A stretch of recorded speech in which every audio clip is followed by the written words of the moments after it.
नमस्कार दोस्तों, स्वागत है आपका रहस्यमय संसार में। एक ऐसा जहाज जिसे नाम दिया गया था कभी न डूबने वाला जहाज, द टाइटैनिक अनसिंकेबल, आखिर कैसे डूब गया।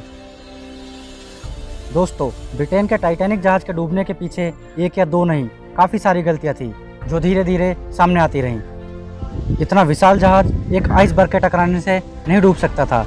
उसे बनाने में उच्च क्षमता के लोहे का प्रयोग किया गया था। टाइटैनिक जहाज को बनाने में लगभग 3 साल लगे, जिसमें 2000 से भी ज़्यादा इंजीनियरों और मजदूरों ने दिन रात काम किया, जो अपने विशाल आकार के कारण उस समय का ही नहीं बल्कि आज तक के इतिहास का सबसे विशाल जहाज था। आप सोच रहे होंगे कि उस समय इतना बड़ा जहाज बनाने की आखिर ज़रूरत क्या थी। तो मैं आपको बता दूं, उस समय अमेरिका और ब्रिटेन में प्रतिस्पर्धा चल रही थी एक बड़ा और प्रभावशाली जहाज बनाने की। टाइटैनिक जहाज ने अपनी विशालता और भव्यता के आगे सभी प्रतिद्वंदियों को बहुत पीछे छोड़ दिया। टाइटैनिक का निर्माण आयरलैंड के हारलैंड और वुल्फ शिपयार्ड में किया गया, जो उस समय की सबसे बड़ी शिपयार्ड थी। टाइटैनिक ब्रिटेन की व्हाइट स्टार लाइन कंपनी का जहाज था। यह एक Olympic class ocean liner category का जहाज था, जो अमेरिकी प्रतिद्वंदी कनार्ड लाइन और मेटेरिना के साथ प्रतिस्पर्धा के रूप में डिजाइन किया गया था। टाइटैनिक का निर्माण उस समय के सबसे कुशल इंजीनियरों द्वारा किया गया था। टाइटैनिक का निर्माण 31 मार्च 1909 से प्रारंभ हुआ। टाइटैनिक को 31 मई 1911 को पहली बार समुद्र में टेस्टिंग के लिए उतारा गया। दोस्तों, बता दूं, इस दिन टाइटैनिक की विशालता व भव्यता को देखने के लिए लोग सुबह से ही दूर दूर से आकर वहां इकट्ठे हो गए। आप इस बात से टाइटैनिक की लोकप्रियता का अंदाज़ा लगा सकते हैं कि डॉक प्रबंधन समिति ने लोगों की भीड़ को नियंत्रित करने के लिए पुलिस बुला ली।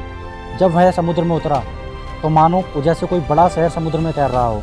उसकी लंबाई 882 फीट, चौड़ाई 92 फीट और उसकी ऊंचाई 59 फीट थी तथा इसका भार 40,328 टन था। टाइटैनिक एक कोयला आधारित भाप से चलने वाला जहाज था।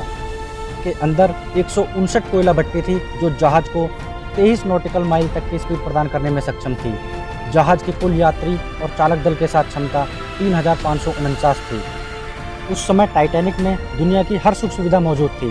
ब्रिटेन के सबसे अमीर लोगों ने इस जहाज में यात्रा करने के लिए 6 महीने पहले ही टिकट बुक करा ली और उस समय फर्स्ट क्लास की टिकट 4,350 अमेरिकी डॉलर थी, जो आज की तुलना में 95,860 अमेरिकी डॉलर के बराबर है। यानी भारतीय मुद्रा की बात करें तो 68 लाख रुपए, जो एक बहुत बड़ी रकम थी। दिन था 10 अप्रैल 1912। लोग इतने उत्सुक थे कि लोग टाइटैनिक में यात्रा करने के लिए समय से पहले ही पहुंच गए और यात्रियों की भीड़ को संभालने के लिए टाइटैनिक की प्रबंधन टीम को अच्छी खासी मशक्कत करनी पड़ी। टाइटैनिक जहाज को अटलांटिक महासागर पार करके न्यूयॉर्क पहुंचना था। जिन्हें टिकट मिला वे बहुत खुश थे। कई लोगों का सपना था टाइटैनिक में यात्रा करने का। समय था सुबह 8:15 जब टाइटैनिक अपनी पहली और अंतिम सफर पर निकल रहा था। लोग छुट्टियां मनाने न्यूयॉर्क जा रहे थे, इस अनहोनी से अनजान जो उनके साथ होने वाली थी। टाइटैनिक में उस समय 2,223 यात्री मौजूद थे और टाइटैनिक जहाज के कैप्टन थे एडवर्ड जे स्मिथ, जिन्हें 40 साल का अनुभव था। अपने चालक दल के साथ समय से पहुंच गए। कैप्टन एडवर्ड जे स्मिथ ने जहाज पर मौजूद चालक दल से टाइटैनिक को पूरी क्षमता से चलाने को कहा, जिससे उसकी स्पीड 23 नॉटिकल मील तक पहुंच गई, जो समुद्र में अब तक की सबसे अधिक गति से चलने वाला जहाज बन गया।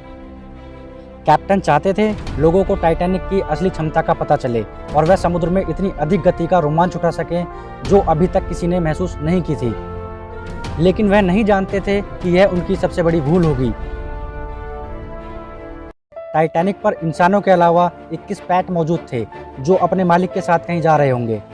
लेकिन जहाज पर एक भी बिल्ली मौजूद नहीं थी। अक्सर जहाज पर बिल्ली का होना शुभ माना जाता है, क्योंकि चूहों को जो जहाज में छेद कर भारी नुकसान पहुंचा सकते हैं को नियंत्रित करने में बिल्ली मददगार साबित होती है। कैप्टन ने जहाज के टॉप पर स्थित वॉच टावर पर रात में 2 लोगों को तैनात किया, ताकि कोई खतरा होने पर वे चालक दल को आने वाले खतरे के बारे में जानकारी दे सकें। लेकिन रात में अत्यधिक ठंड और धुंध होने के कारण ज़्यादा दूर तक वो नहीं देख पा रहे थे और नाइट विजन दूरबीन उनके पास नहीं थी, जो लॉकर में थी, जिसकी चाबी मिस्टर गिल के पास ही रह गई, जिन्हें पहले चालक दल के साथ न्यूयॉर्क जाना था। अचानक उनकी रिप्लेसमेंट कर दी गई और लॉकर की चाबी उन्हीं के पास है। अटलांटिक महासागर का क्षेत्र उस समय अत्यधिक ठंडा था। रात के करीब 11 बज रहे थे। महासागर के जल का तापमान -2 डिग्री सेल्सियस था। टाइटैनिक जहाज अपनी अधिकतम स्पीड पर आगे बढ़ रहा था कि अचानक वॉच टावर पर खड़े व्यक्ति को लगभग 500 मीटर दूर एक बर्फ का बड़ा पहाड़ नजर आया। उसने तुरंत टाइटैनिक के चालक दल को इसकी जानकारी दी, लेकिन तब तक बहुत देर हो चुकी थी। क्योंकि जहाज की स्पीड और आकार बहुत अधिक होने के कारण उसे तुरंत मोड़ना मुश्किल था। इस समय था 11:40। चालक दल को जैसे ही सूचना मिली, उन्होंने टाइटैनिक को बाईं ओर मोड़ना शुरू कर दिया, लेकिन यह उनकी कोशिश पूरी तरह से काम नहीं कर पाई। जहाज का अगला दाहिना हिस्सा आइसबर्ग से टकरा गया। आइसबर्ग का आकार एक बड़े फुटबॉल ग्राउंड के जितना था। टक्कर इतनी जोरदार थी कि टाइटैनिक जहाज की दाहिनी ओर 35 फीट लंबा एक होल हो गया।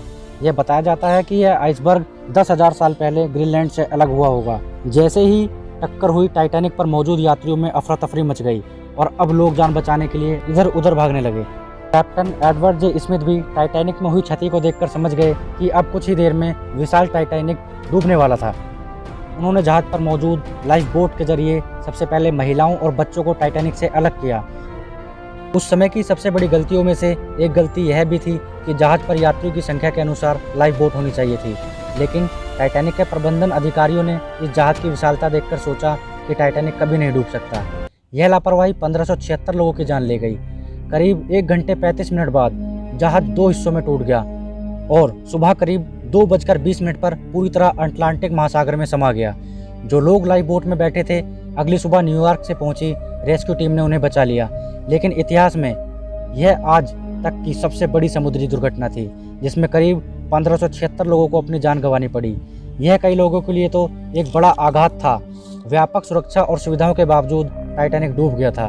दोस्तों, जो भी हो, यह उस समय की सबसे दर्दनाक घटना थी, जिसमें कई लोग मारे गए और काफ़ी सारे यात्रियों की बॉडी भी नहीं मिली। शायद समुद्री जीव उन्हें खा गए होंगे। इस हादसे के बाद पूरी दुनिया में शोक का मातम फैल गया। और आपको बता दूं, ब्रिटेन सरकार ने इस हादसे की जांच के लिए एक कमेटी का गठन किया।